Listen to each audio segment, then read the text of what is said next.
এই গরম জলে কি সত্যি গ্যাস কমে? যে কোনো জল খেলেই কিন্তু গ্যাসটা একটু কমে, কারণ ওই যে নিউট্রালাইজেশন, আপনি একটা অ্যাসিড যেটা ওপর দিকে উঠছে আমাদের যেটা খাদ্যনালী, সেইটা কিন্তু অনেক সংবেদনশীল। পাকস্থলীর মধ্যে অ্যাসিড থাকলে আমরা সেটা সেন্স করতে পারছি না, কিন্তু এই অ্যাসিড যদি ঠিক নিচে নেমে ঠিক অপর দিকে ওঠে, স্টমাকে আমি অনেকটা খেয়ে ফেলেছি, তারপরে বিশেষ করে তেল জাতীয় খাবারটা নামতে পারছে না, খাবারটা তখন উপরে ওঠার একটা টেন্ডেন্সি হয়। এবং যাদের ক্ষেত্রে এই আমাদের একটা স্ফিংটার থাকে খাদ্যনালীর নিচে, পাকস্থলী আর খাদ্যনালীর মধ্যে একটা স্ফিংটার বা ভালভ থাকে, সেটা যদি দুর্বল থাকে তাহলে সেই খাবারটা ওপর দিকে ওঠার, অ্যাসিড মিশ্রিত খাবার ওপর দিকে ওঠার একটা সম্ভাবনা দেখা দেয়।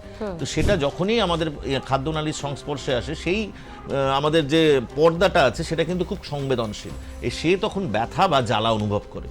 তো সেইটা যদি হয় তখন স্যার মনে হবে গলা বুক জ্বালা করছে।